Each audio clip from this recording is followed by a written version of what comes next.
Hey, how's it going, everybody? This is Joey Galvez, one half of your host of Explain Yourself, and I want to let you guys know about a really cool book from our friend of the show, Eli Shockey. This one is called The Greylock, and it's a story where magic is a commodity. Potions are sold at corner stores. Orcs and dwarves earn a living in cubicles, not on the battlefields. But there are those who resist the house's magic's laws. Branded a criminal and forced to live as a wand for hire, there is a spell slinger they call the Greylock. Check this one out. You guys can pre-order issue 3 right now with code JAN241939, and make sure you guys are heading over to your favorite LCS and letting them know that you want Greylock number 3 and maybe pick up the first 2 issues. You could do that at the Scout web store. So make sure you guys are grabbing the Greylock number 3, JAN241939 at previewsworld.com.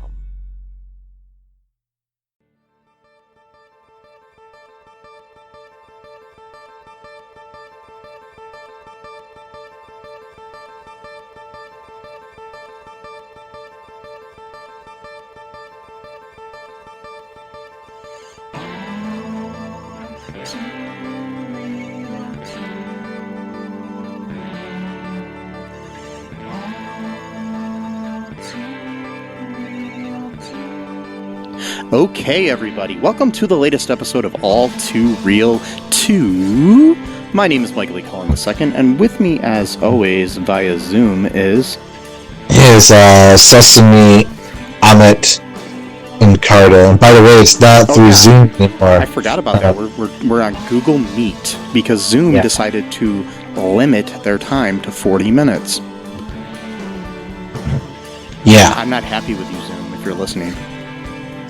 Which is bullshit, because how many meetings only go on for 40 minutes? I mean, like... Well, that's why they try to get you to upgrade and pay for longer. Yeah. But yeah. Nobody's going to pay for it, unless you're like a company with a bunch of employees, and then it makes sense to pay for it because you have a bunch of employees. Yeah. But even then, you probably find a workaround. But, oh, yeah, I'm sure.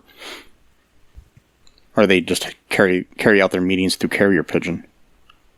Yeah, there's that. Smoke signals, Yeah. I'd be like, should we send a copy of that report to Mr. Jenkins? And then they send a smoke signal saying yes. And then, that takes like an hour or two to get back. And, it takes things a little bit longer. Yeah. Or you could do a Harry Potter method, just like send owls.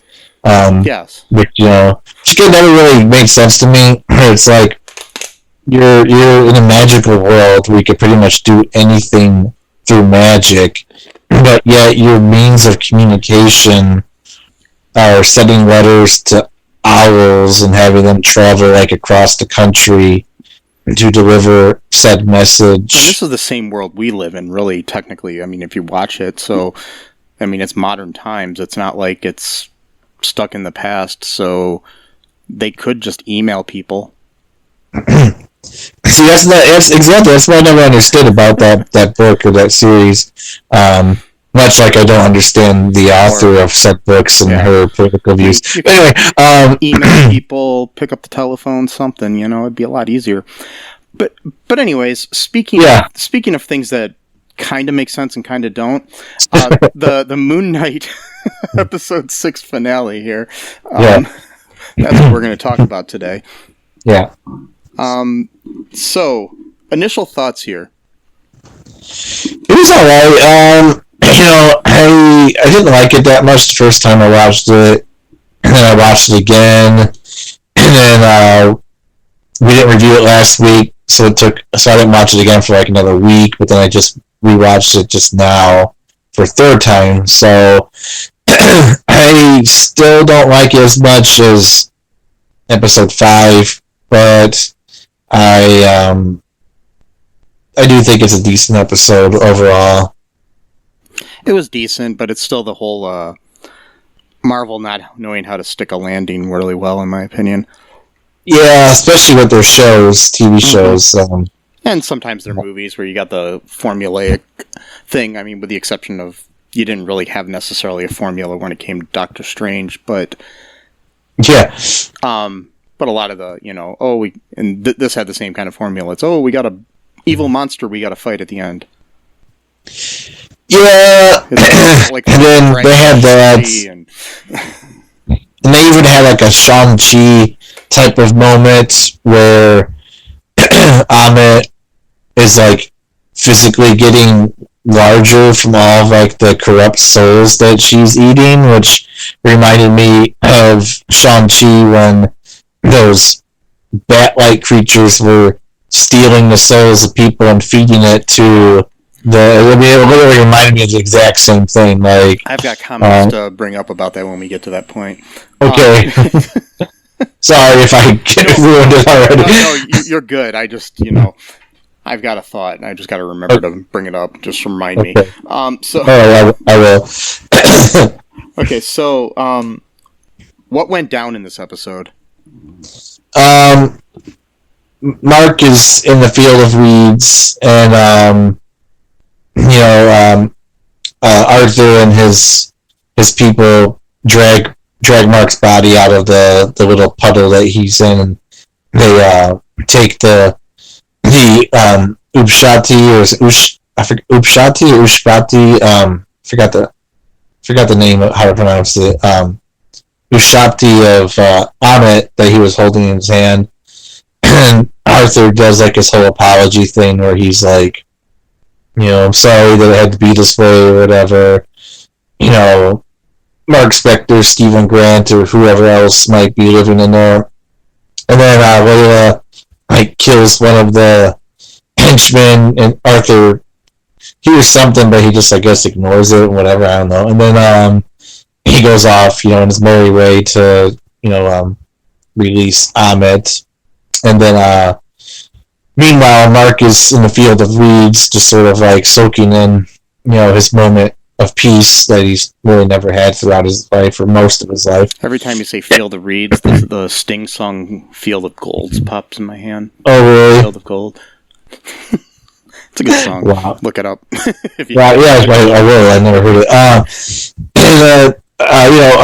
Talarette's there with them, and then Mark decides to go back to be with Steven because he doesn't think it's fair that he gets to have a peaceful afterlife, but Steven is frozen in sand out there because we don't really know what that implies. Like, does that if someone frozen in sand, are they still technically alive and they're just stuck there? So they're pretty much being tormented in the body that they can't move. It's not really explained. I mean, it's right.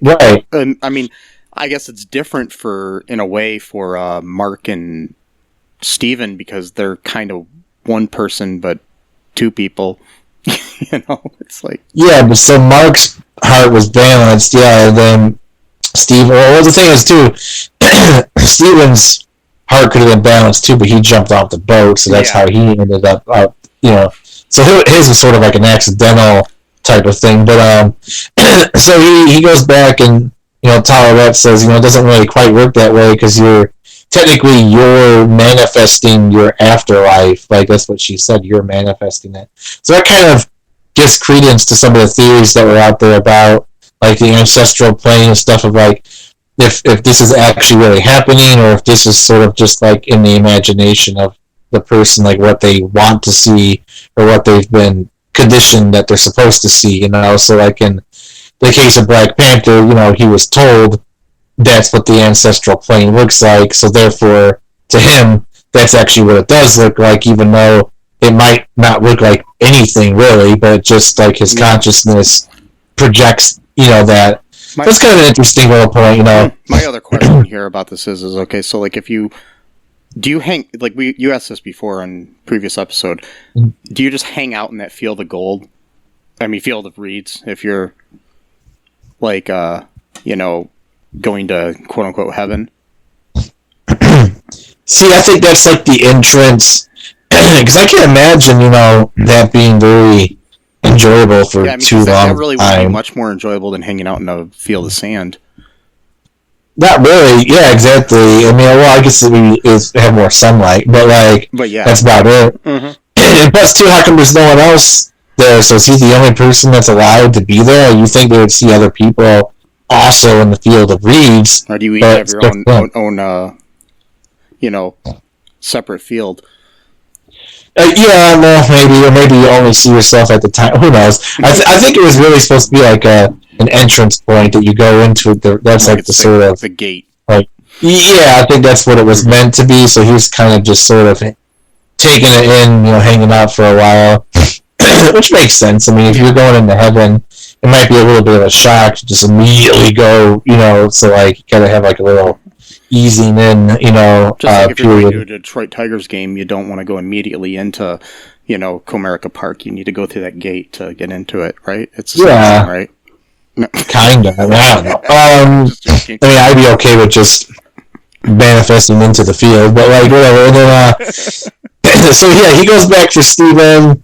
He gives some like really nice speech about how Steven had always been there for him since they were kids, and how he was the one that pretty much saved him from like a life of misery. Well, I mean, he still had a life of misery, but pretty much saved him from like, killing himself or whatever, and that he was his only superpower that he ever had.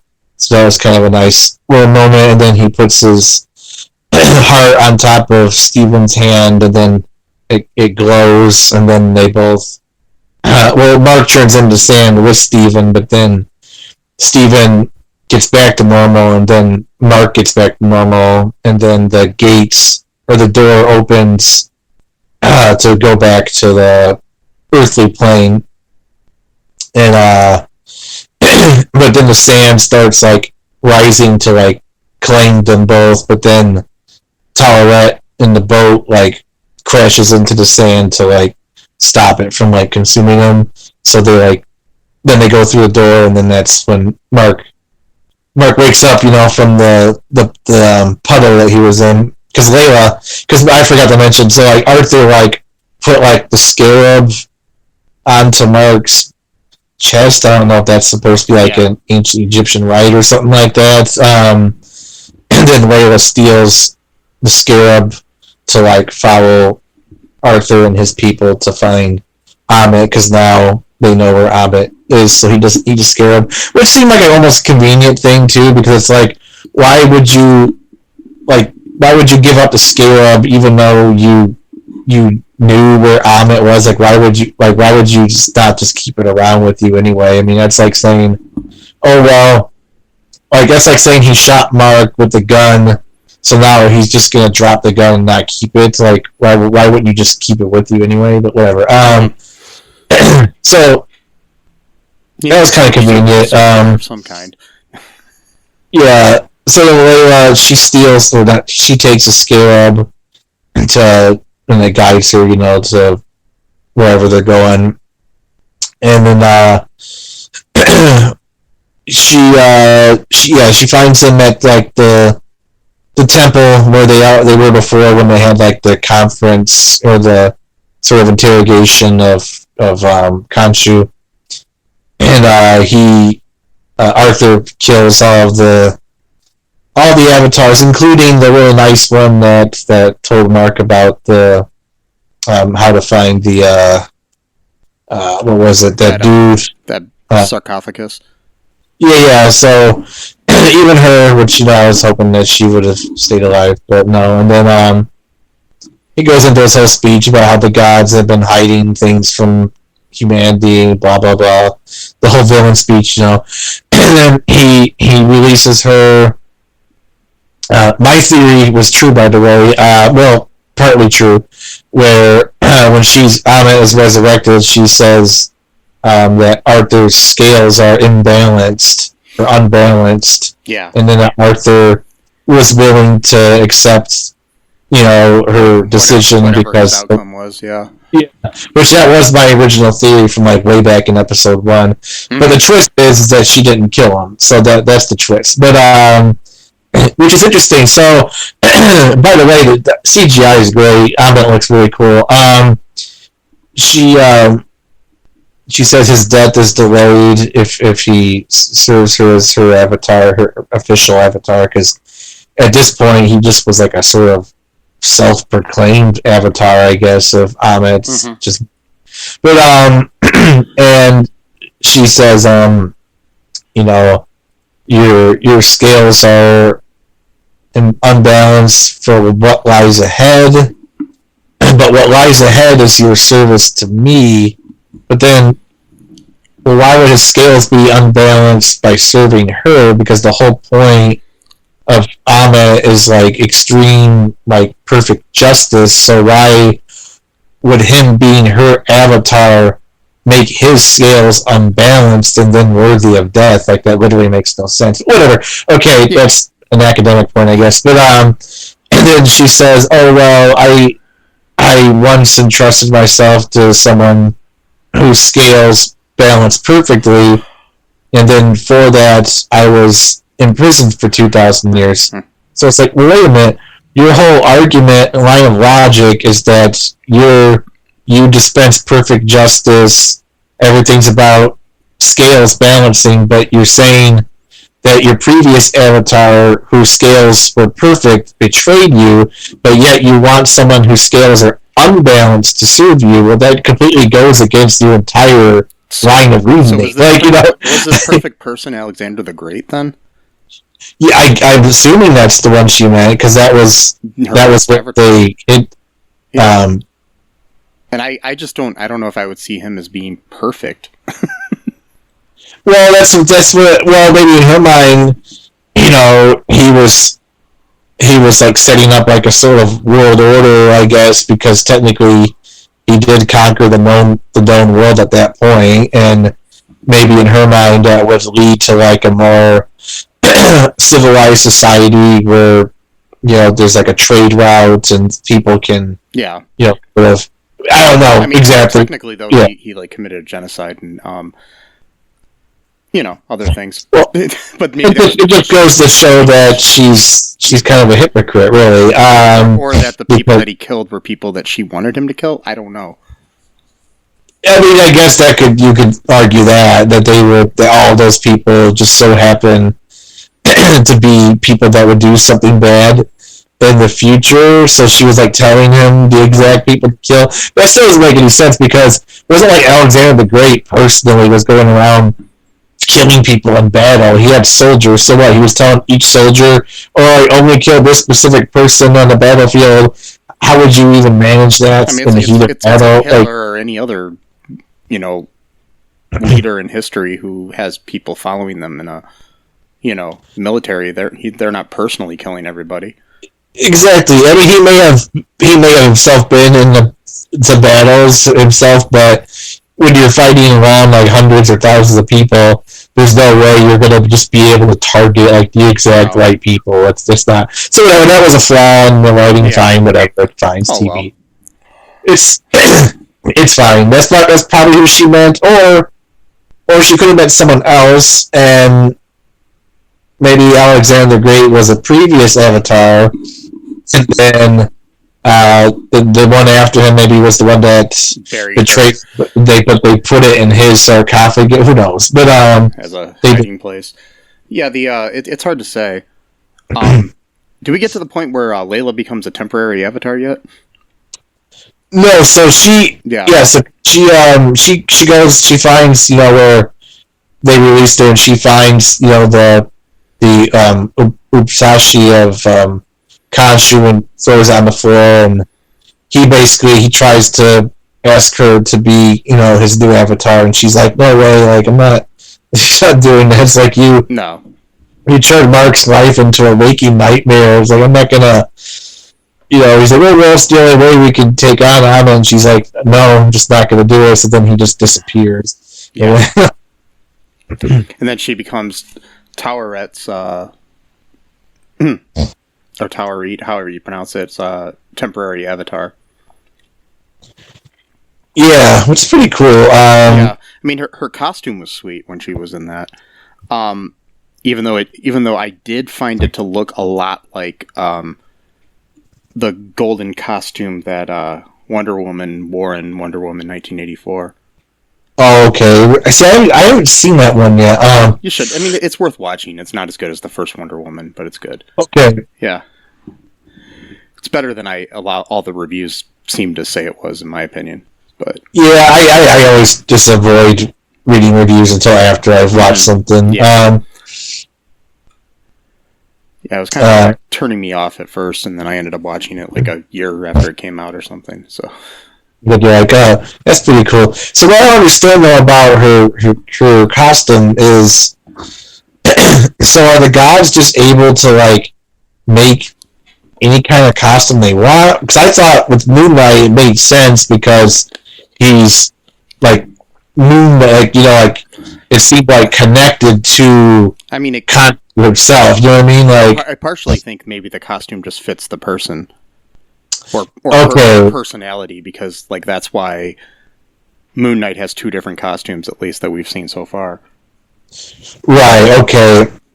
Because I was wondering about that, because the beetle thing, that's got nothing to do with Taweret. So I was wondering, because that's what her dad used to call her, as a scarab, There was no John, Paul, George, or Ringo there either, so it was confusing the hell out of me. Well, yeah, because they're off being the avatars of other gods, so Oh, okay, like, gotcha. Not the Egyptian, they're more of like the Indian gods, because they were really into like Indian mysticism for a while. So like sitar music, George probably like the avatar of like Krishna or someone like that, or whatever. John is like the avatar of like Jaguru Deva, or someone like that, No, it's which I think Shiva is actually supposed to be Krishna in a different form anyway. Whatever. Well, I think Shiva is the actual god, because Hinduism kind of deals with avatars too. Kind of, this is where they kind of got the idea, I think, a little bit from. But I think Shiva is the actual god, but then Krishna became the human avatar of Shiva on Earth, but then basically became his own god, essentially. Like, so like, I guess Shiva's powers were just like permanently in him. I don't know. And then pretty interesting, but yeah. So George is Krishna, but whatever. Oh, yeah, sorry. Anyways, yeah, I'm just kind of going off here. We should write our own fan fiction with that. Yeah. Anyways, with that,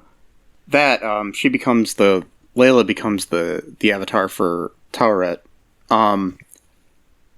So Mark and Steven encounter her and are very surprised by her newfound abilities, and she protects Mark from having his soul taken away. Steven just gushes over her appearance like he does. Which I thought was funny. Anyways, they use their abilities together to try to take down Harrow and his followers. So they battle as Mr. Knight and Moon Knight both. And then they overwhelm Harrow. But basically, they end up losing their advantage as Harrow uses Mark's trauma against him to take him down. Yeah.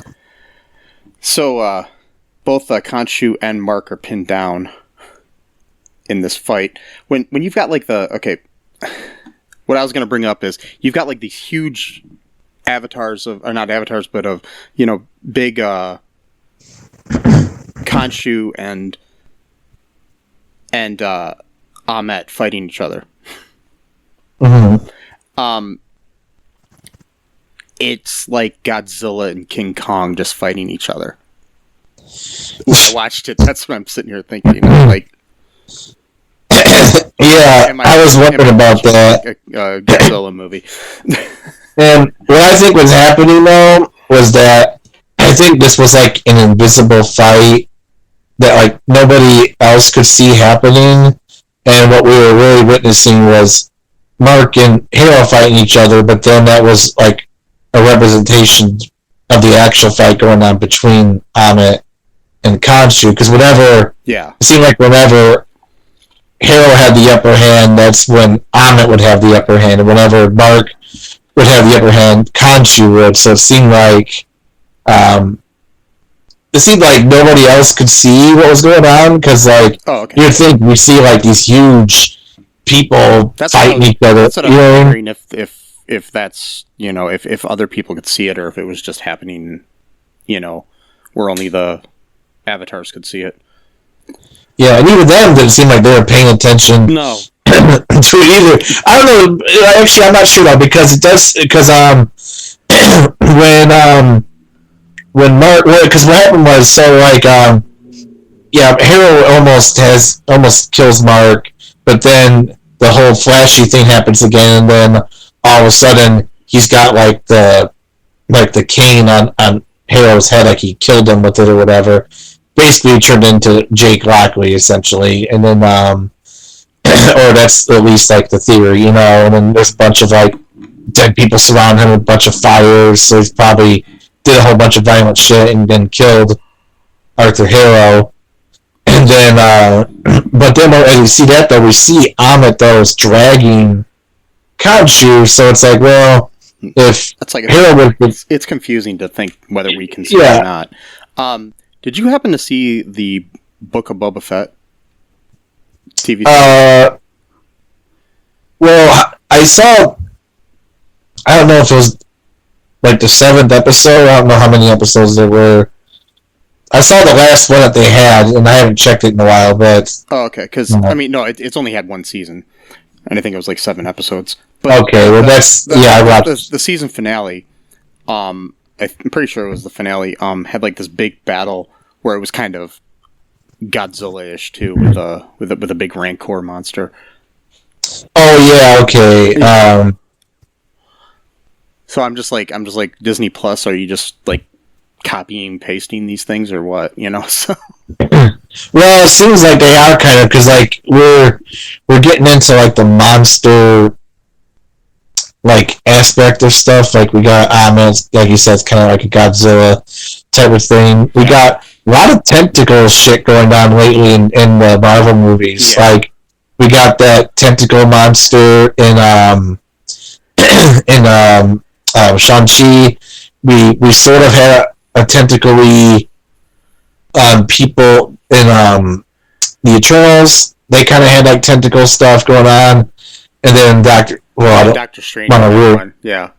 But yeah, Doctor Strange. They even showed that in the trailer, so it's not a big deal. Yeah. But yeah, tentacle. So it seems like we're going into the tentacle period of the Marvel movies, or so. I don't know. Is there a tentacle technical department? Yeah, maybe they just they have to have a certain amount of tentacles or whatever they got. Do you want to take a quick break and then talk about the rest of this? You want me Sure. to come back? Okay, we'll be right back, folks.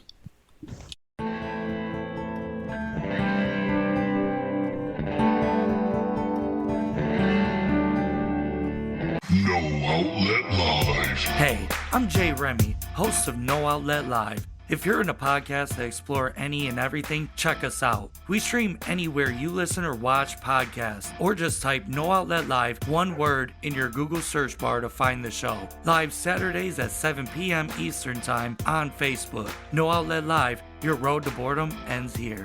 Do you like Tessa? Do you think this will be a date that can last? Well, she's not very articulate.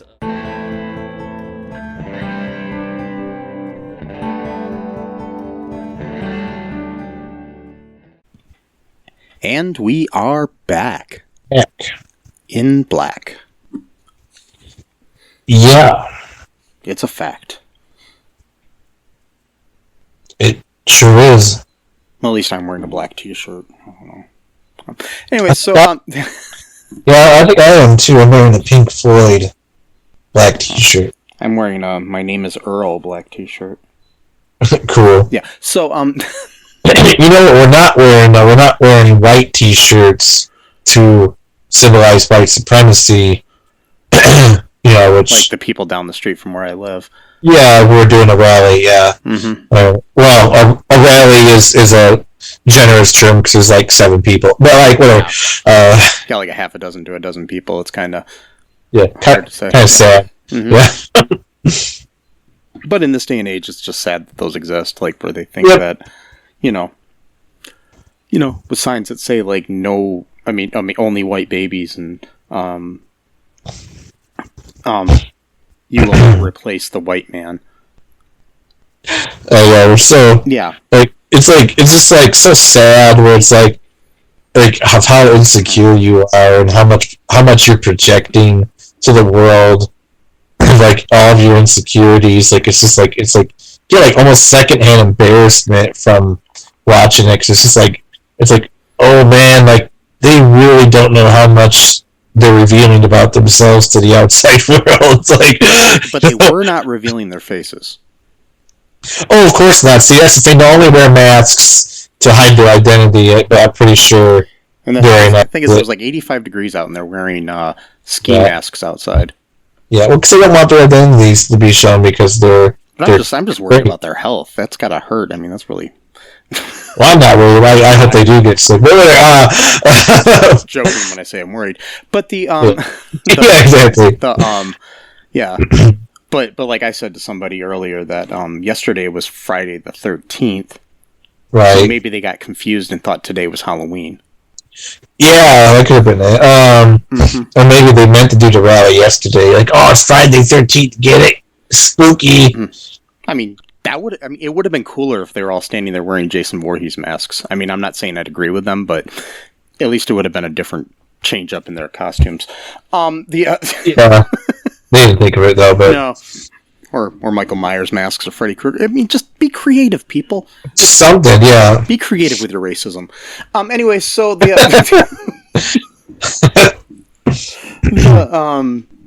actually, just stop being racist. That's the most creative thing you can do. Yeah. Yeah. So back to the show here. We've got everybody's fighting. Everybody was kung fu fighting. Everybody was, fast as lightning. That's what it was, right? No. Yeah. So, anyways, Layla at one point tells Mark that he has a choice to not kill Arthur Harrow. And well, after they imprison Anna in his body, yeah, did a spell or like a incantation or whatever. So yeah, we've got after the big kaiju fight going on up in the pyramids, we've got that going on, and then we've got the whole we take we take Amit's soul, put it in Harrow's body like you do, and then because everybody likes to have a Egyptian goddess in your body. Yeah. Sure. It's like taking aspirin, you just you're not feeling well, you just take an Egyptian body. Anyway, so so where's the Egyptian goddess body? That would probably be like one of the most pleasurable experiences in the world. But like anyway, depends on how you look at it. Yeah.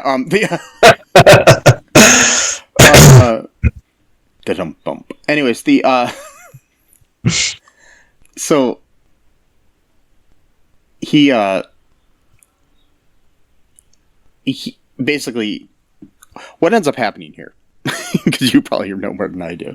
Oh yeah, because I just watched it again. So they do the spell, and it like kind of goes throughout like the statues of like the other gods that are now have no avatars left, I guess, and then it gets into Arthur's body. I think Arthur was dead at this point. I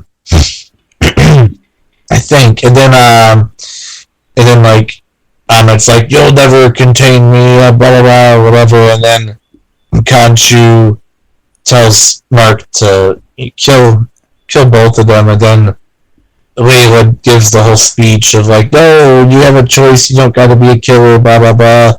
It's like they always save it for the last thing. I hate that in part of movies and shows. It's like the whole show is based on this one final action, and then it's like, we're gonna get up to this point, maybe we're just not gonna do it. It's like, well, why even have a show then if you just weren't gonna do it? Whatever, fine. Or why not 4 episodes earlier tell the guy, hey, you don't have to kill people. Exactly, build it up a little bit. But again, this show had some weird pacing issues. Mm-hmm. It was fine for the first couple episodes, then the pacing kind of got weird. But whatever. So Mark's like, you could kill. I guess Khonshu still can't do things on his own. That he still needs. I still don't quite understand, how that works. But like. Whatever, and then so he was true to his deal because earlier Steven actually basically negotiated with him for Khonshu to release them both, keyword both as in 2, which is important later on, from Khonshu's service. So then he's like, fine, you're both released, blah blah blah. We get this weird scene where they're back in the psych ward or the mental health. I don't know what the word is now. Psych ward's kind of an old term. It's a institution, maybe. No, that's maybe. I don't know. Something like that. Mental health facility, maybe. Maybe because I know like psych ward's kind of like some stigma to that kind of like it's for psych ward, But like, so he's back there in Harrow's office where he's playing a psychiatrist, and he's talking about how he's imagining things again and all this kind of stuff. But then they notice that there's a trail of blood every time Arthur walks, probably from the glass that he was wearing in his shoes. And then Mark's like, "Yeah, do you see that, Steven?" He's like, "Yeah, I see it." And then like Arthur looks down. He's like, "Why am I bleeding?" And then they're like, "Yeah, we appreciate the diagnosis, Doc, but we're gonna go our own way or whatever type of thing." So then, and then they wake up. That was like a dream, I guess. They also say later gators to him, which I think is that's right. Which is a continuing thing, which is interesting because Ammit appears in the shape of a gator, alligator or crocodile, whatever the difference is. There's just a small difference. I always forget which one is which, but something with their teeth. But yeah, I think so. And one tastes more like chicken. I don't know. So, anyways, then what happens here after that scene? They wake up and they're in his apartment.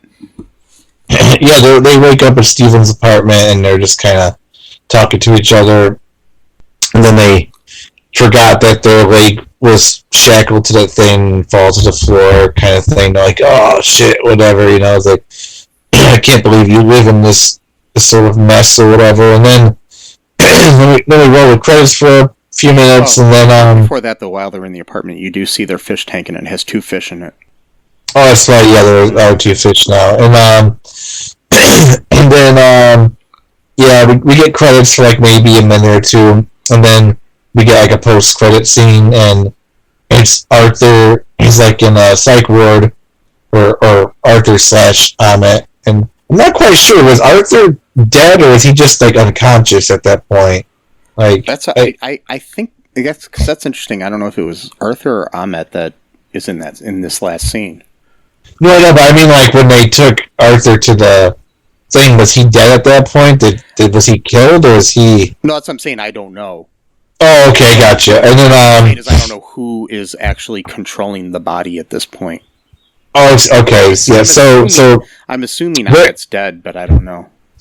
Yeah. So they're in the psych ward, and it looks like there's like a bunch of sand in a cup, and then Arthur kind of pushes it, but it's just coffee or whatever, and then the nurse is like, "Oh, okay, it's time for bed now," or whatever, and then this guy shows up and he's like, "It's okay, miss, I'll take him," and she's like, "No, it's," he's like, "Just calm down, it's fine," or whatever. So then she just leaves, and then he pushes Arthur in his wheelchair, and Arthur's kind of like motioning to like the door that he normally goes into, but the guy pushes him in a different direction and starts seeing like bodies on the floor, He's like, what? And then outside there's a white limousine, and the guy, kind of roughly just sort of throws Arthur in, the back seat of the limousine, and then kicks the wheelchair violently.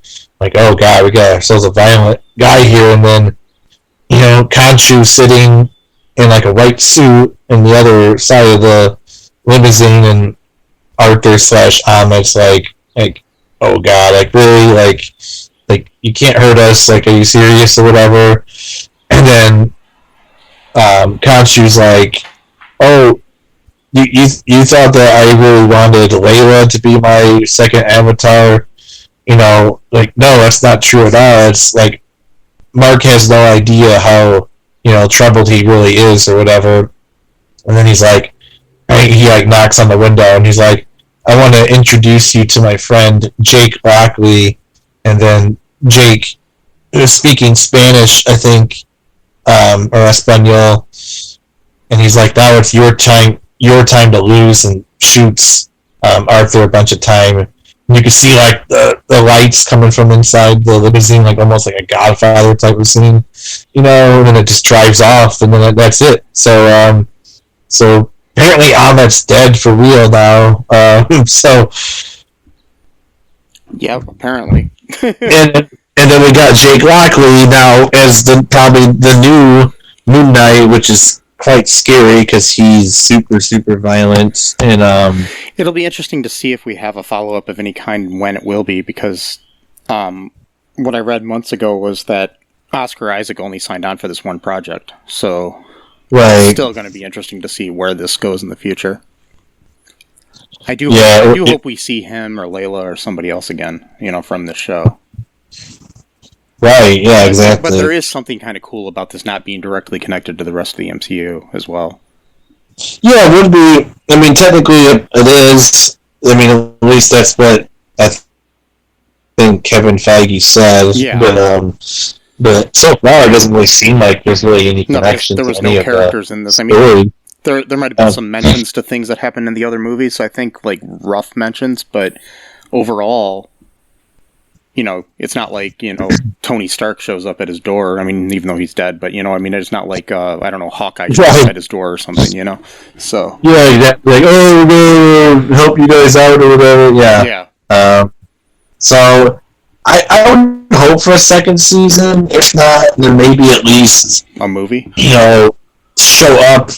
Yeah, either have his own movie or show up in another movie. I was thinking it'd be cool if he showed up. I don't think they would now because the movie's probably going to be coming out soon. But like Black Panther 2: Wakanda Forever, because they did talk about the proper place to show up would probably be Blade. Blade, yeah, okay. Because I think I would like to see him, and then what was the one guy in the one guy that worked at the museum in Eternals? I forgot his name. Not in a museum, but a professor.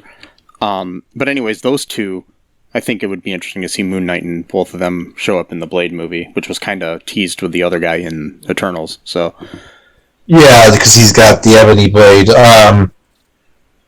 which is interesting. Actually, that's a whole other thing too. So am I getting my lore screwed up? Because I watched so many of these videos lately that they're all kind of bleeding into each other. But like, I mean, because I watch, Screen Crush, New Rockstars, Super Carlin Brothers, and so many channels, Emergency Awesome. So a lot of these things just bleed into each other. But am I mistaken in thinking that the Ebony Blade also comes from the same power that what's the guy's name? Gore, the God Butcher, has his weapon forged to kill gods, or am I just like mixing two different things together? Well, in the story of the Eternals, the Ebony Blade is the character that has it becomes the Black Knight in the future. Right. Dane Whitman. There we go. That's right. Yeah. Yeah. But so the Ebony Blade itself is according to, like, this is from the comic books, like in this Marvel database. The Ebony Blade was a magical blade forged by Merlin and Sir Percy from the Starsown meteorite. The Ebony Blade was enchanted to cut through any object to prevent the death of its wielder and to deflect any magic, but it also carried a curse that would slowly corrupt any user and cause a lust for violence, bloodshed, and death. Okay. According to Knull, Knull, Merlin lied about the true nature of the Ebony Blade, and it can only be wielded by the impure of heart, drawing out their negative emotions until they become bloodthirsty berserkers. What's the point of that? I don't know. Why would Merlin do that? Merlin's supposed to be a good guy. Maybe he lied because he wanted to see if it worked with the good people. I don't know. Yeah, just like a guinea pig. Like, yeah, just try this out. See if it works. You know? I don't know. Could be the reason why. Okay, I was just wondering because I was watching the video and they were talking about Gore, the God Butcher, because of the new Thor: Love and Thunder movie coming out soon.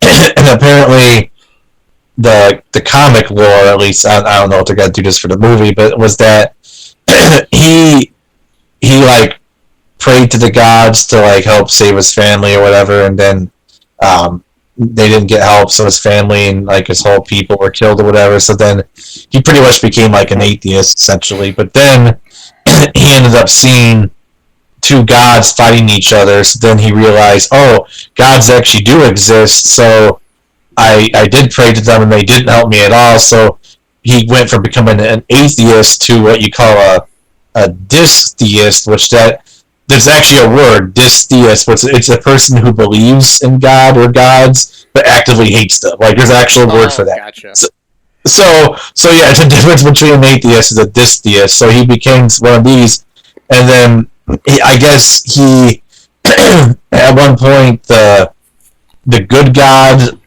was winning the fight, but then the bad god, like, basically like transmuted himself into like a weapon for some reason, I guess, so that the other guy could use it again. I don't know, whatever. So basically it was like a sword of some kind or whatever, and then Gore took the sword and killed the good god, and then that became like his goal now, is to, like, to kill all the gods. But I for some reason I thought in my mind that somehow that energy or whatever was connected to the Ebony Blade, but it appears not to be the case or whatever. Yeah, I mean, I guess we'll just see where this goes. Hopefully we see some of this come together, and I'd really like to see like with the magic direction that the MCU seems to be going in Phase 4. Yeah, very much so. Yeah, I'd like to see some of this stuff like kind of, coincide together and coalesce, or whatever you want to call it. Kind of just merge together, in a way. So you'd see Blade and Doctor Strange and some of the Eternals and other people all together, and then Moon Knight. Yeah, totally. Mm-hmm. I don't know. I guess we'll see what they decide to do, because you never know. I mean, there's what is it, like 70 or 80 years of Marvel comics they can go through, so they and then just create whatever they want too. So well, Kevin Feige said that he wants to continue this whole like sort of MCU project all the way into 2030. I'm like, that's 22 years. Well, he said at least till then. So I mean, it's going to go. At least it'll go further than that. I mean, obviously you're going to get to a point where it's going to be diminishing returns, but it's Yeah. How big can you go before you've lost? I mean, like Thanos was like, oh my god, that's the end game. It was literally called Endgame, the movie. Yeah. But now it's like, okay, well now the new guy is Kang the Conqueror, and it's a multiverse battle. Okay, once the multiverse thing is solved, what is there? You know what I mean? Like I guess what would be then was all life in the whole multiverse extinguished. So then you gotta fight that guy or girl to basically who's gonna end. Big Marvel team up where they're just taking on a pickpocketer. And in New York, just a random, street guy that picks pockets. That's what it's going to be. That would be good because you start scaling back your enemies to make them smaller, and then the people in the audience gets used to like regular like street crime people, and then you build back up to the bigger villains. You keep doing this to like 2080. No, there's going to be a movie where the bad villain is just a 14-year-old kid who steals a pack of gum from a 7-Eleven, and yeah, and he had to have like the Punisher go kill him for it or something like that. I every crime is equal to me or whatever, But wasn't that kind of his deal for a while, the Punisher? He would literally just punish people, like, no matter what type of crime. It was kind of like the Ra's al Ghul type of, I think every crime version of him like that, yeah. Anyways, wow. Any other final thoughts here before we wrap things up? No, not really. Just hope, we get... I just hope we get something extra, even if it's just like one episode or something, just... you can't just reveal Jake Lockley and end the whole thing. I mean, that's I mean, you can, but it's, I think he's going to show up again sometime. Might not be for 5 years, even. Who knows? But we'll see. Hopefully sooner. But anyways, I really enjoyed this series. I think it had a lot of flaws, but it was still good. A lot of pacing issues, but overall it was good. Anyways, make sure you check out our TeePublic, our Patreon, our Facebook, our Twitter, our TikTok, our Instagram, all that good stuff. Yeah. Share the show with your friends, Wear a mask, unless you're a white supremacist who's trying to hide their identity, because,